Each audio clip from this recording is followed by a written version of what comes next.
Baik, eee, kita lanjutkan lagi ya, contoh kelima dan keenam ya, nanti kita bahas yang contoh kelima dulu.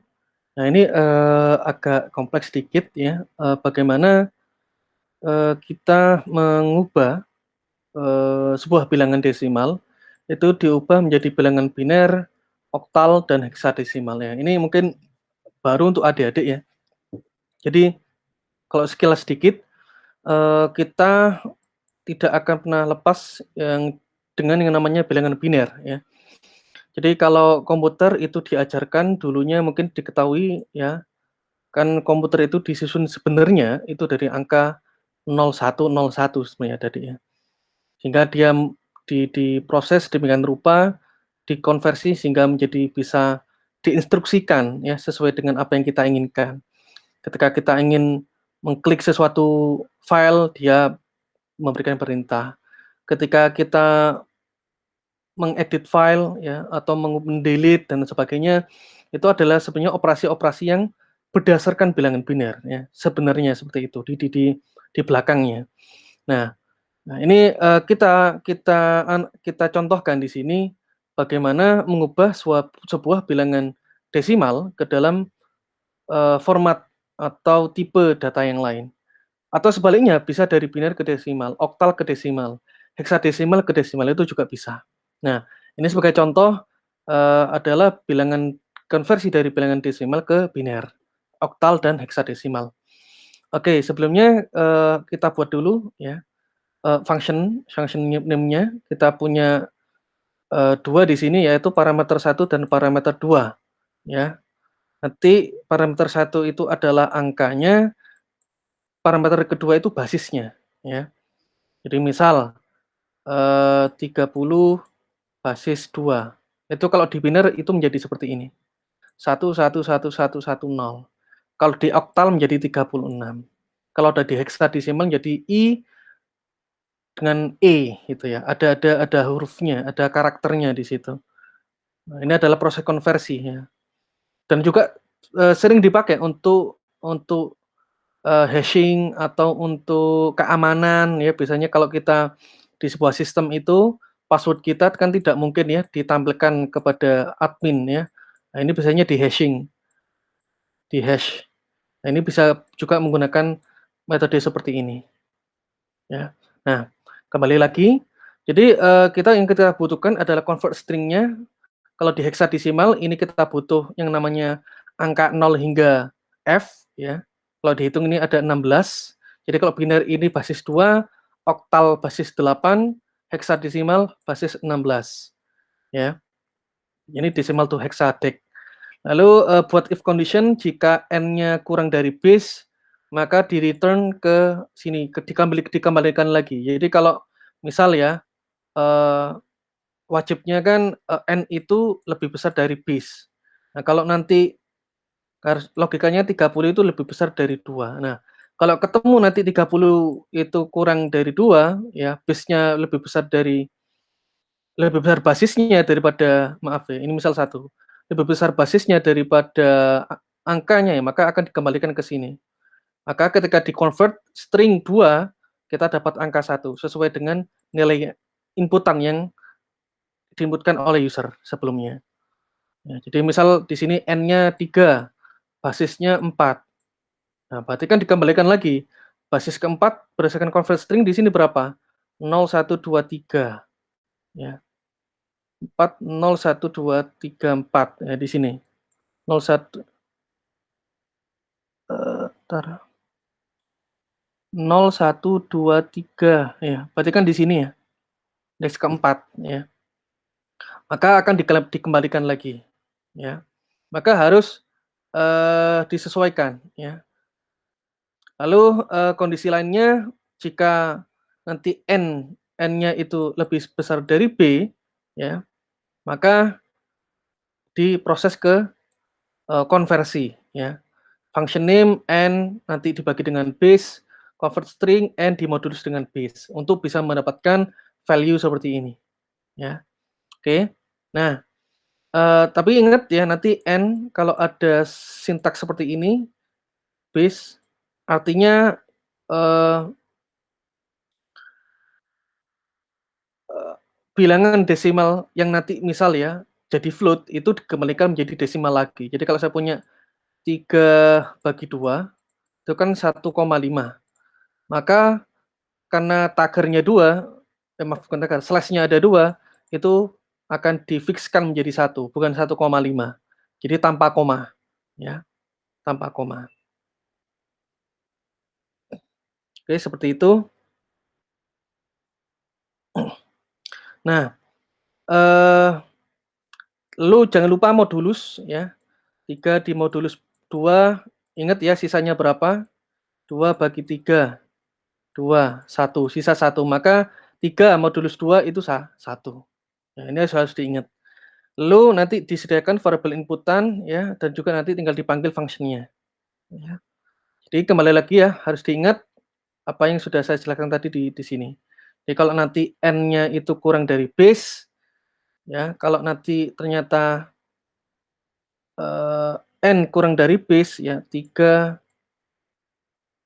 ya, itu kurang dari lebih besar base-nya, maka yang dikembalikan adalah n-nya, ya. Jadi 0, 1, 2, 3 di sini.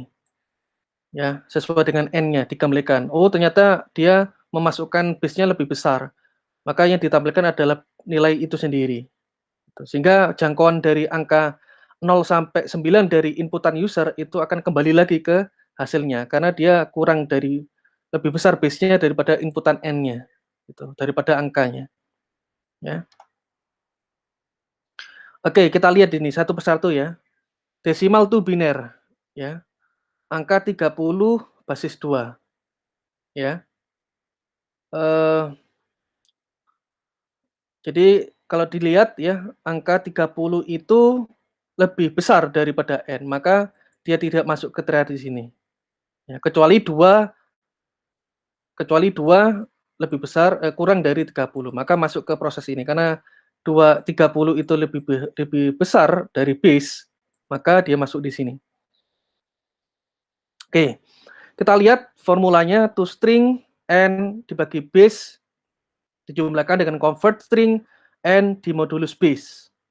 Oke ya. Maka 3 kita lihat 30 dibagi 2, ya sama dengan 15. 30 dimodulus 2, 0 sisanya ya. Kalau ya ndak ada sisanya ya. Ini kan 30 ya, 15, maka 0. Maka tidak, maka hasilnya 0 ya. Lalu, 15 dimanfaatkan lagi, jangan lupa di sini toString-nya digunakan lagi, memanggil fungsi rekursi lagi, 15 dibagi 2 itu 7 ya. Dari mana? 2 dibagi dengan 15 ya, 14. Nah, pengalinya kan 7 ya, sisa 1. Oke. Nah, 7 inilah yang digunakan di dalam sini. Jadi tidak perlu, digunakan untuk pembulatannya. Misal 15, bagi 15 kurang 14 ya, 1, 0, ketemu 7,5. Nah, 7,5 itu tidak diperlukan, 0,5-nya tidak diperlukan, dibulatkan menjadi 7. Lalu ketika dicari sisanya ketemulah 1. Lalu didapatkan lagi 7 dibagi 2, 3. Dimanfaatkan terus seperti itu hingga kita dapatkan ya, 3 dibagikan 2 sama dengan 1, walaupun 1,5 tapi 0,5-nya tidak digunakan. Dapatlah setengah ya, eee, ya 3 dibagi 2 sama dengan 1 ya.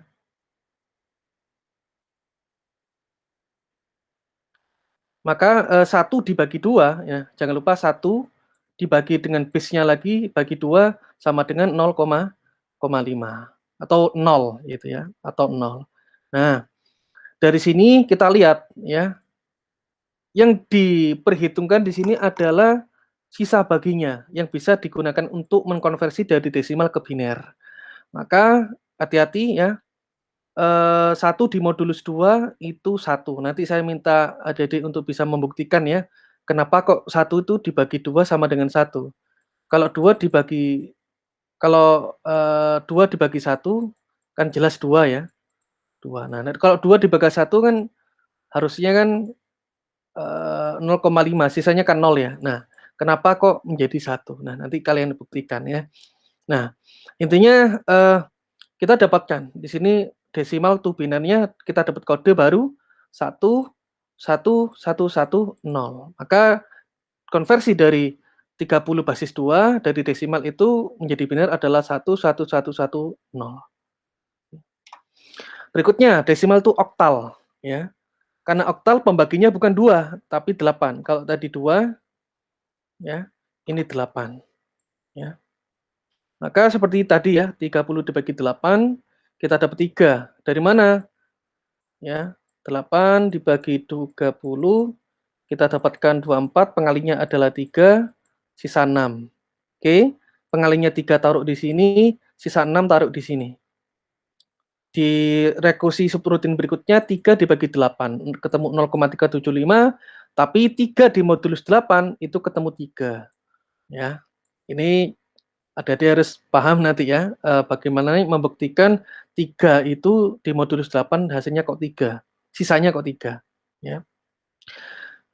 Kita konversi dari oktal ya, desimal to oktal dapatlah 36. Oke. Desimal to heksadesimal. Berarti dibagi 16. Ya.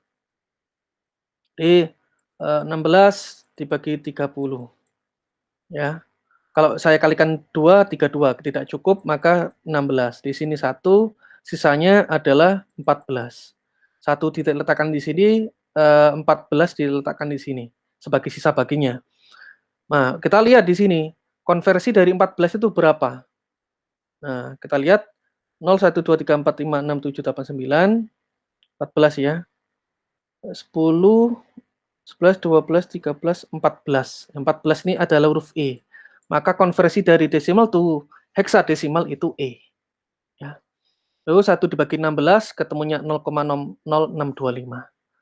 Lalu 1 dimodulus 16 ketemunya 1. Konversi dari desimal to heksadesimal itu adalah 1E. Gitu. Ya. Oke, contoh yang terakhir triangular numbers ya. Ya, triangular numbers itu bagaimana kita menjumlahkan sebenarnya seperti eee, Fibonacci, tetapi, ini dimulainya dari angka ya 2, 3, 4 yang di mana pertumbuhan tiap balok ini atau nanti bisa boleh dianggap segitiga gitu ya, itu sesuai dengan angkanya. Jadi kalau di sini 1 ya jumlahnya 1, 2 maka dijumlahkan ada 2 balok, 3 di bawahnya 3 balok, 4 di bawahnya ada 4 balok. Kalau 5 ada 5 balok. Nah, nanti akan ditotal ya, di N sama dengan 5 itu ada berapa total baloknya. Nah, kalau 4 saja ada tuh 2, 3, 4, 5, 6, 7, 8, 9, 10. Nah, 5 balok berarti 10 ditambah 5 ada 15 balok atau 15 segitiga lah artinya gitu, ya. Nah, function-nya kita buat dulu ya, jika N-nya nanti 1 maka di return 1, kenapa? Karena kalau N-nya 1 ya baloknya ada 1. Lalu di mana N sebagai parameter formal, lalu kondisi lainnya lakukan perhitungan triangular. Di rumusnya N plus function ya, function name N min 1 ya. Jadi jumlah dari nilai saat ini dijumlahkan dengan hasil dari fungsi triangular di mana function name-nya itu dikurangi dengan 1. Jadi nanti ada penurunan nanti. Kalau N-nya 4, maka di sini 4 dikurangi 1. Maka nanti ada 4 dijumlahkan dengan 3. Terus seperti itu, ya. Oke, buat satu variabel misal, input angka ya, lalu panggil fungsinya. Oke, ini bisa dilihat ya tadi ya,